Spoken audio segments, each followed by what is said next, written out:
Твоє невміння мовчати обходиться тобі занадто дорого. Але твоє невміння говорити вчасно обходиться ще дорожче.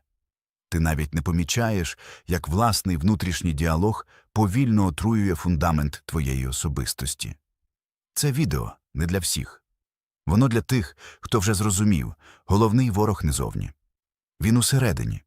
Сучасний світ привчив тебе до шуму, до дешевих слів, до гонитви за схваленням, але ніхто не навчив головного, як вибудувати жорстку ієрархію всередині власної голови. Твоя мова, твої думки, твоя здатність мовчати – це і є твоя доля. Кожне слово або будує твою внутрішню фортецю, або тягне тебе на дно. Якщо ти шукаєш справжню силу, а не її імітацію, дивись уважно і до кінця. Перед тим, як іти далі, підтримай український Ютуб. Постав вподобайку.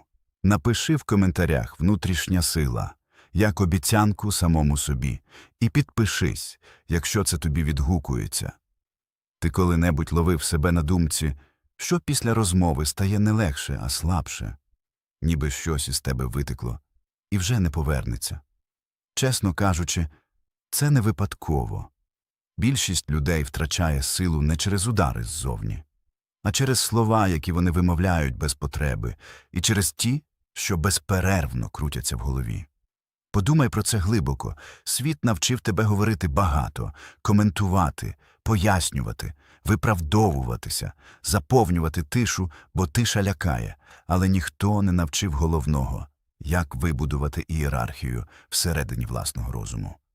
Стоїки знали одну просту істину – твоє життя формується не подіями, а тим, як ти про них говориш, навіть якщо ніхто не чує. Твій внутрішній діалог – це не фон, це командний центр. Якщо там хаос, жалість до себе, постійні пояснення, вся твоя реальність буде такою ж. Ти можеш думати, що головний ворог десь зовні – начальник, обставини, люди, система, але правда жорстка і водночас визвольна. Твій головний противник – це голос у твоїй голові, якому ти дозволив говорити без цензури. Кожне слово – це дія, навіть якщо воно не вимовлене вголос. Коли ти говориш, щоб зняти напругу, ти зливаєш енергію. Коли пояснюєшся без запиту, ти віддаєш позицію. Коли говориш, щоб сподобатися, ти продаєш внутрішній центр. Мовчання лякає слабких, бо в мовчанні нема за що сховатися. Але для сильної людини тиша – це сконцентрована могутність. Стоїки дивилися на мову як на клинок. У дисциплінованих руках він точний, в руках балакуна – небезпечний для самого власника. Задай собі просте питання перед кожним словом, навіть внутрішнім. Це мене посилює, чи це мене послаблює? Якщо відповідь не чітка – мовчи. Зовні і всередині. Пуста балаканина – це форма втечі. Втечі від відповідальності, втечі від дії, втечі від внутрішньої тиші, де вже не сховаєшся за словами. Его ненавидить мовчання. Бо в тиші воно втрачає сцену. Тому люди сперечаються, доводять, коментують. Живуть у шумі, як у тюрмі, яку самі ж і збудували. Ти не зобов'язаний реагувати, ти не зобов'язаний пояснювати, ти не зобов'язаний бути почутим. Мовчання – це стратегія. Поки інші розкидаються словами, ти накопичуєш силу. Поки вони шукають схвалення, ти загартовуєш намір. Саме тут починається справжня стоїчна незалежність. Не з гучних заяв, а з відмови говорити заради реакції. Будь господарем своїх слів. Бо той, хто не володіє мовою, ніколи не володітиме життям. Є ще одна річ, про яку майже ніхто не говорить вголос. Ти слабшаєш у той момент, коли починаєш озвучувати свої цілі. Не тому, що світ проти тебе, а тому, що ти сам виносиш назовні те, що ще не дозріло. План, сказаний раніше часу, перестає бути завданням. Він стає декларацією. А декларації люблять ті, хто рідко доходить до кінця. Сильній людині не потрібні свідки наміру. Вона знає простий порядок речей. Поки задум не став результатом, він уразливий. Навіщо виставляти його на вітер? Навіщо дозволяти чужим поглядам торкатися того, що ще тримається на внутрішньому тиску? Кожна справжня ціль потребує концентрації, внутрішньої, тихої, без коментарів. Коли ти починаєш про неї розповідати, ти розсіюєш цю напругу. Слова створюють ілюзію руху, і розум обманюється. Ніби частина шляху вже пройдена. Саме тому більшість планів помирає не через складність, а через розмови. Стоїчна дисципліна дивиться на це холодно. Цінність має тільки зроблене. Все інше – шум, який краде фокус. Тиша зберігає намір. Слова його знецінюють. Відкриті плани рідко притягують підтримку. Набагато частіше вони притягують чужі проекції. Хтось усміхнеться скептично, хтось дасть пораду, якої ти не просив, хтось поставить під сумнів. І ось ти вже не працюєш. Ти реагуєш, пояснюєш, виправдовуєшся. Це пастка. Якщо рішення прийняте, його не обговорюють, його виконують. Будівництво в тиші – це не страх. Це ознака внутрішнього суверенітету. Ти нічого не ховаєш. Ти просто розумієш порядок. Спочатку форма, потім демонстрація, спочатку результат, потім слова. Світ не зобов'язаний знати, куди ти йдеш, поки ти ще в дорозі. Нехай він дізнається про це тоді, коли шлях уже пройдено. Бо кожне сказане наперед слово – це витік сили, на який ти більше не маєш права. Ти живеш під управлінням того голосу, якому дозволяєш звучати в голові. І якщо цей голос слабкий, жалісливий, пояснювальний, життя буде таким самим. Не обставини роблять тебе жертвою, а формулювання, які ти використовуєш всередині себе. Стоїчна правда проста і незручна. Все, що ти допускаєш у внутрішній діалог, стає командою до дії. Твій розум – це не сповідальня. І не місце для скарг. Це командний пункт. І якщо там хаос, не чекай точних рішень. Кожного разу, коли ти кажеш собі «я не можу», «так склалося», «мене змусили», ти добровільно знімаєш із себе владу. Запитай себе чесно. Хто зараз говорить у мені? Господар чи обвинувачений? Твоя мова має бути холодною, чіткою, без жалості. Не я втомився, а я неправильно розподілив сили. Не мені завадили, а я допустив втручання. Це не жорстокість. Це управління. Роль жертви зручна. Вона нічого не вимагає. Але за цю зручність ти платиш свободою. Стоїцизм не заспокоює. Він отверезнює. Ти не зобов'язаний контролювати події. Але ти зобов'язаний контролювати інтерпретацію. Не «чому це зі мною», а «що я роблю далі». Це різні режими існування. Є ще одна пастка, у яку потрапляють навіть дисципліновані люди, коли вони починають робити внутрішню роботу публічною. Саморозвиток перетворюється на виставу, дисципліна – на контент, процес – на демонстрацію. І саме тут губиться сила. Кожна справжня внутрішня зміна – це інтимний процес. Як будь-який ритуал, він не терпить сторонніх очей. Коли ти показуєш шлях раніше, ніж він закріпився, ти підміняєш глибину образом. А образ завжди слабший за реальну структуру. Навіщо тобі оплески за те, що ще не стало тобою? Навіщо дозволяти іншим оцінювати дисципліну, яка ще не принесла плодів? Стоїки дивилися на це жорстко. Внутрішня робота – це храм, не сцена. Кожне слово назовні про твій процес – це втручання. Навіть якщо воно звучить як підтримка, порада, похвала, сумнів, погляд. Усе це змінює ритм, послаблює концентрацію, робить дисципліну грою. Ти думаєш, що ділишся досвідом, а насправді дозволяєш чужим думкам вбудовуватися у твій механізм росту. Захист процесу – це не закритість зі страху. Це стратегія сили. Подумай про коваля. Він не кує меч на площі. Він працює в ізоляції. Під тиском, у тиші. Так само формується характер. Поки інші обговорюють, ти будуєш. Поки інші оцінюють, ти витримуєш. Справжня дисципліна не потребує свідків. Вона потребує послідовності. Жодного кроку вбік заради схвалення, жодної паузи заради лайка, жодного ослаблення заради чужої думки. Є тільки ти, процес і неминучий результат. Якщо ти збережеш ритм, виховуй у собі байдужість до зовнішньої оцінки. Не з презирства, а з ясності. Чуже ставлення не будує твоє життя і не руйнує його. Результат говорить сам, без пояснень, без виправдань. Коли ти захищаєш процес, ти захищаєш концентрацію. А концентрація – це корінь сили.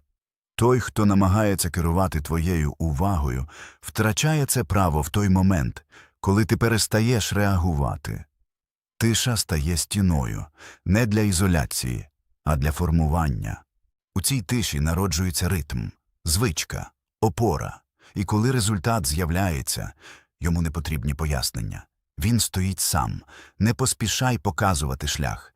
Дай йому стати частиною тебе, бо справжня сила не в демонстрації зусиль, а в тому, що їх уже не видно. Є ще одна звичка, яка повільно, але гарантовано забирає в тебе силу.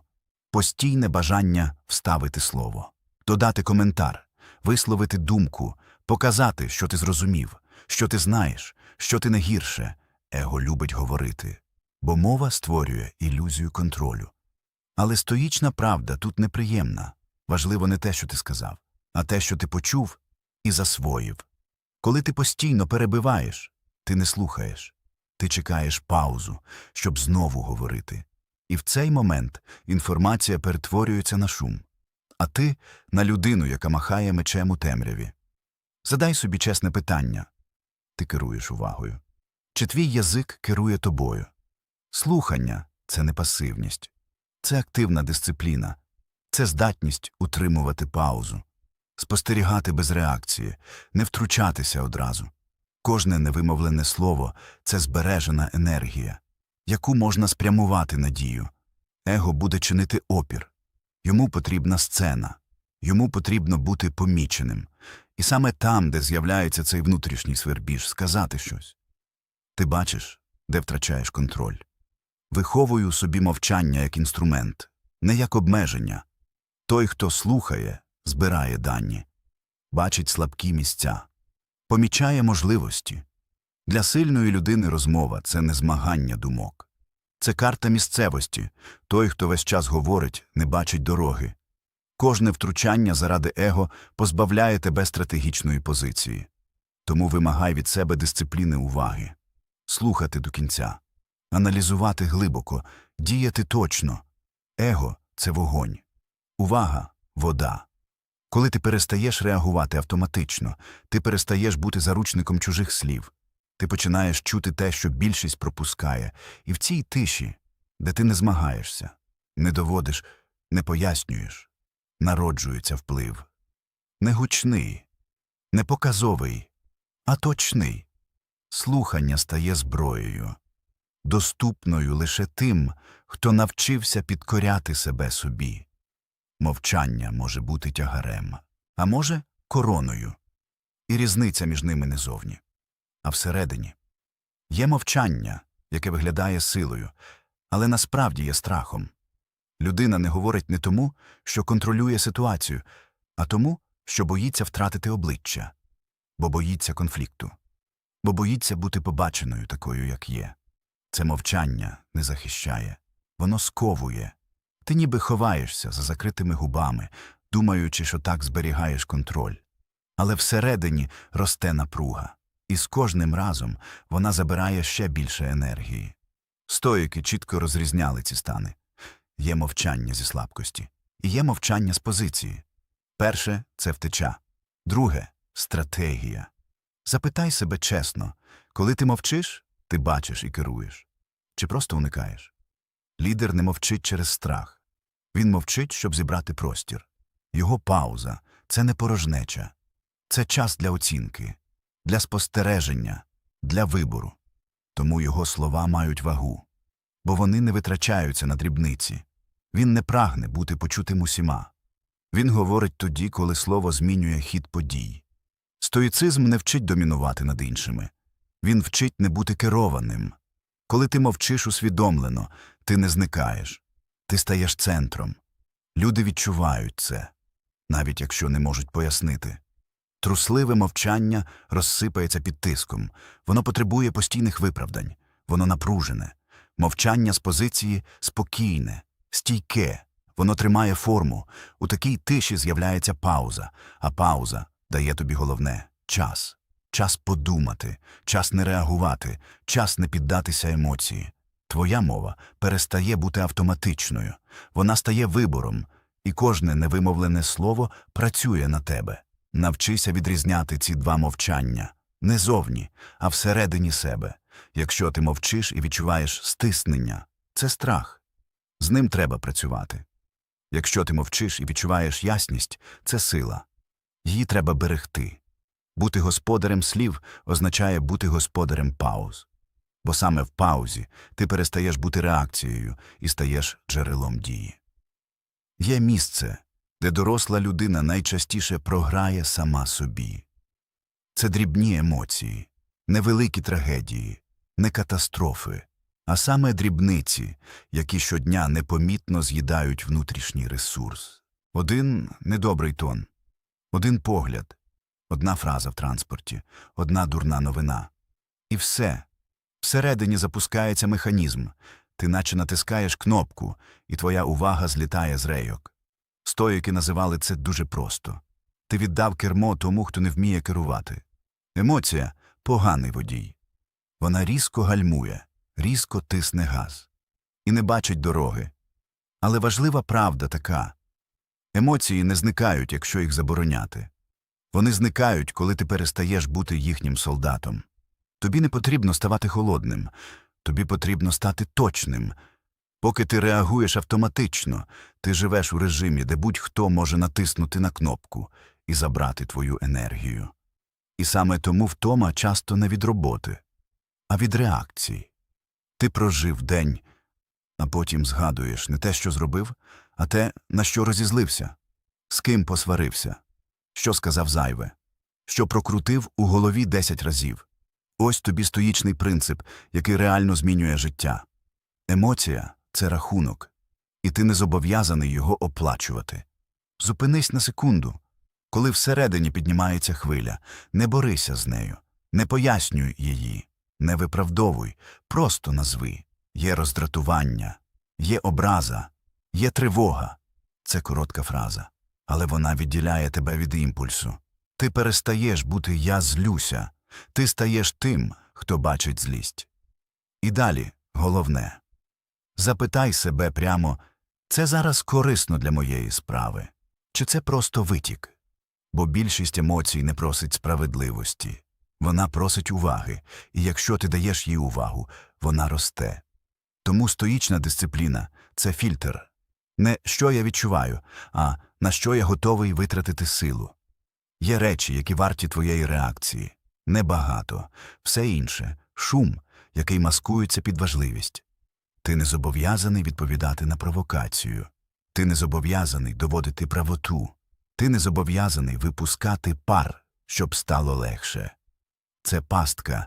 Випустив пар і разом із ним випустив контроль.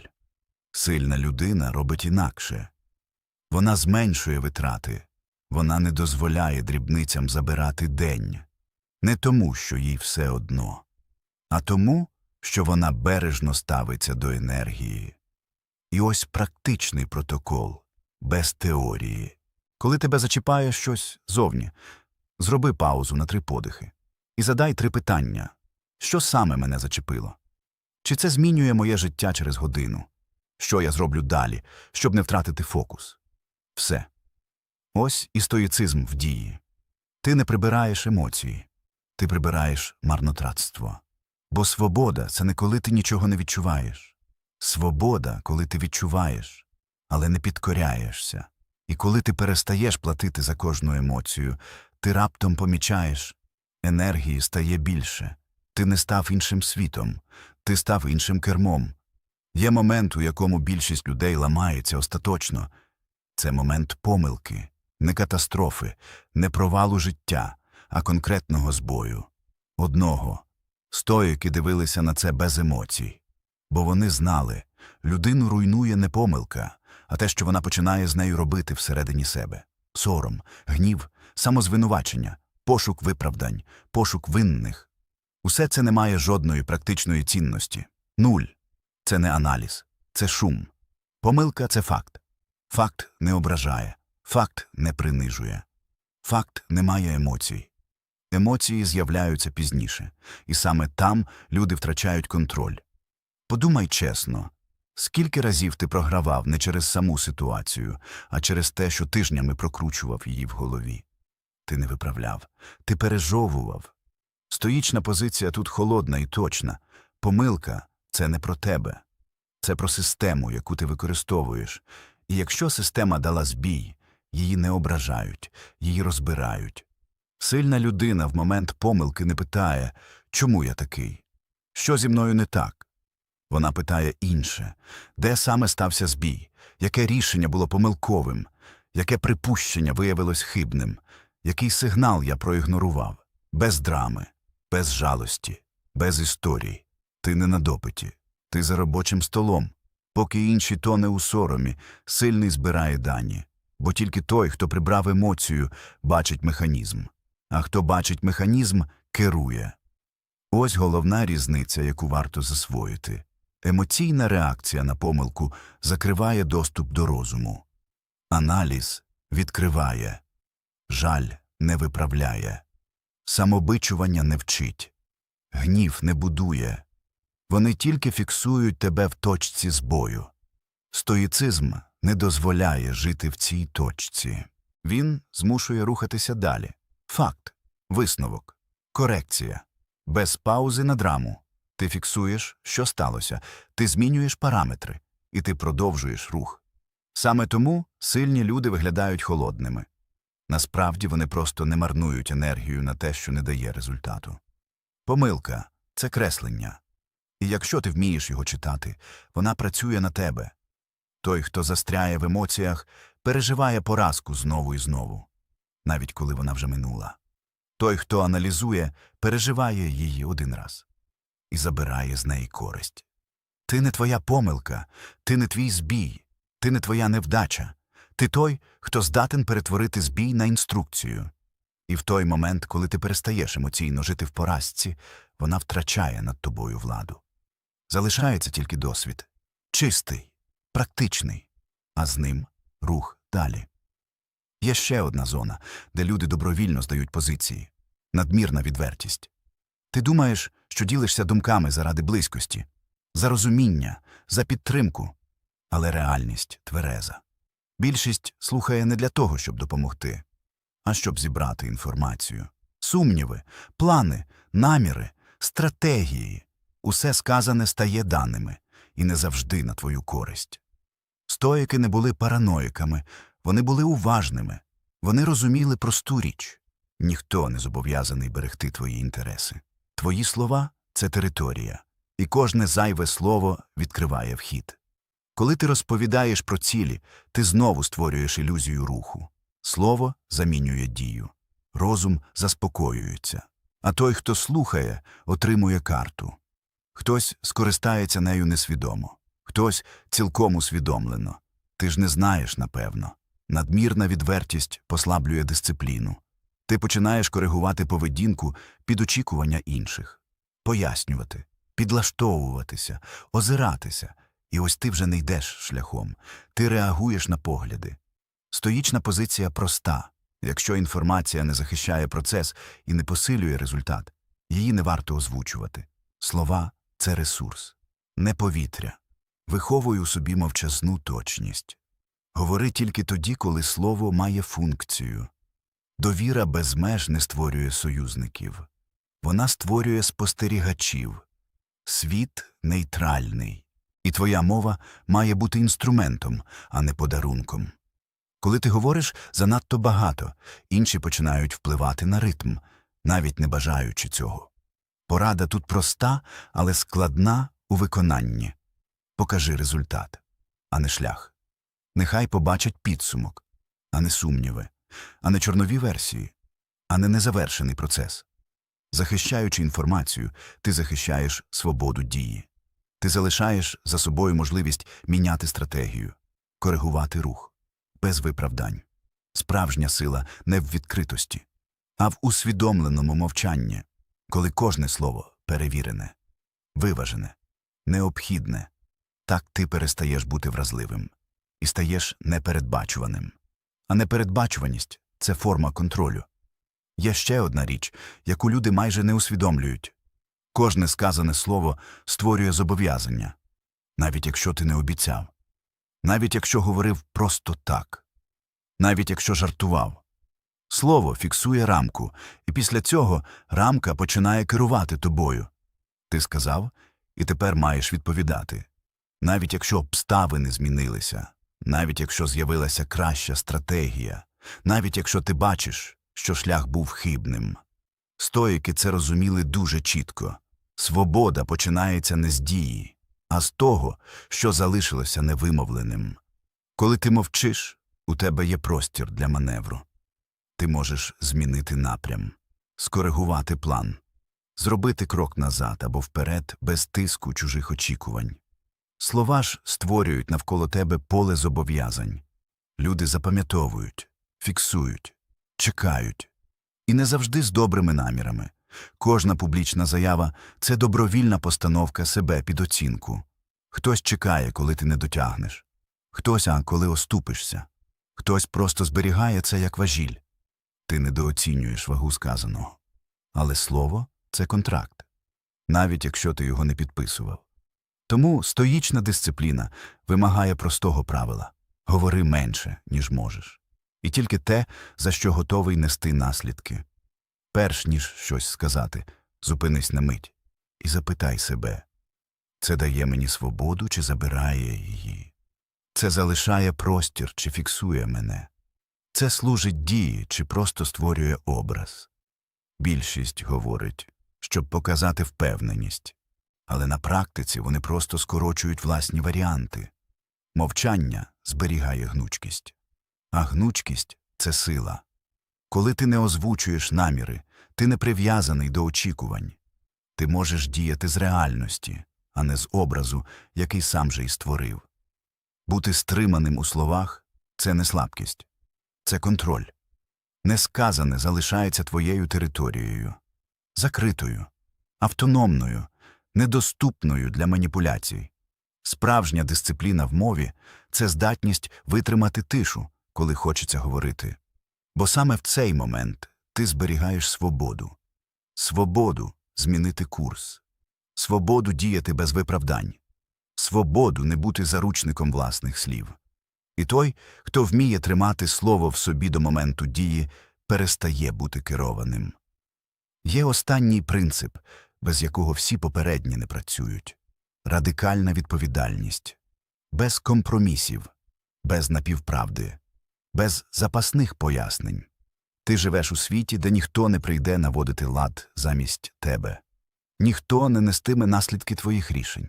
Ніхто не відповість за твої паузи, зриви і втрати фокусу. І чим раніше ти це приймеш, тим швидше повернеш собі силу. Більшість людей роками шукає винних, обставини, систему, інших людей, невдалий час. Це зручно і смертельно для розвитку. Стоїчна позиція жорстка, але чесна. Якщо твоє життя застигло, це результат твоїх рішень. Якщо воно хаотичне, це відображення твоєї дисципліни. Якщо ти втрачаєш енергію, це наслідок того, куди ти дозволив їй витікати. Запитай себе прямо. Хто керує твоїм часом? Хто вирішує, на що йде твоя увага? Хто визначає, коли ти дієш, а коли відкладаєш? Якщо відповідь не ти, це зона, де ти здав позицію. Радикальна відповідальність починається з відмови від виправдань. Не встиг. А я обрав інше. Не мені завадили, а я не захистив пріоритет. Не так склалося, а я допустив. Це неприємно. Але це повертає контроль. Коли ти перестаєш перекладати відповідальність, зникає роль жертви. А разом з нею – безсилля. Ти більше не чекаєш, що хтось змінить ситуацію. Ти стаєш тим, хто її формує. Стоїки не обіцяли легкого шляху. Вони пропонували ясний. Ти не контролюєш усе, але ти завжди контролюєш вибір. і відповідь на подію. Саме тут замикається коло. Контроль мови, контроль тиші, контроль уваги, контроль емоцій, контроль інтерпретації. Усе це сходиться в одному пункті. Ти відповідаєш. Не світ, не люди, не минуле. Ти. І це не тягар. Це інструмент свободи. Бо коли відповідальність повністю твоя, у тебе більше немає виправдань. Але з'являється сила. Сила діяти без шуму, без демонстрації, без потреби в схваленні. Ти просто робиш те, що має бути зроблено. І цього достатньо. Зупинись на мить і подивися на весь шлях, який ми щойно пройшли. Тут немає магії, немає мотиваційних гасел, немає обіцянок швидкого результату. Є тільки дисципліна, контроль слів, контроль тиші, контроль уваги, контроль емоцій, контроль інтерпретацій, контроль відповідальності. Стоїки не шукали, як виглядати сильними. Вони будували силу так, щоб у ній не було потреби щось доводити. Справжня влада не кричить, вона не пояснює, вона не виправдовується, вона просто присутня. Ти можеш багато говорити і залишатися слабким, а можеш мовчати і бути центром. Різниця не в характері і не в обставинах, різниця в дисципліні, у тому, що ти дозволяєш звучати в голові, у тому, що виходить назовні, і в тому, що ти залишаєш у тиші. Кожне зайве слово – це витік. Кожна зайва емоція – це розпорошення. Кожне виправдання – це передача контролю. Стоїчна сила починається там, де ти більше не живеш реакціями. Ти не реагуєш, ти обираєш. Ти не пояснюєш, ти дієш. Ти не шукаєш схвалення, ти тримаєш курс. І в якийсь момент люди починають це відчувати. Не тому, що ти щось сказав, а тому, що ти став іншим. Менше слів, більше ваги, менше шуму, більше присутності. Це не шлях для всіх, але якщо ти дослухав до цього моменту, можливо, саме для тебе. Тепер запитай себе чесно, що з цього ти готовий застосувати вже сьогодні? Не все одразу. Одну річ, одне правило, одну межу. І почни з тиші, бо сила не потребує глядачів. Вона потребує дисципліни. Якщо це відео дало тобі ясність, постав лайк. Це допоможе каналу рости. Напиши в коментарях одне слово або одну думку, яку ти забереш із собою після цього відео. Без пояснень. Коротко. І якщо тобі близький такий глибокий, спокійний, стоїчний погляд на життя, підписуйся на канал. Тут не буде шуму, тут буде структура, дисципліна і внутрішня сила. До зустрічі в наступному відео.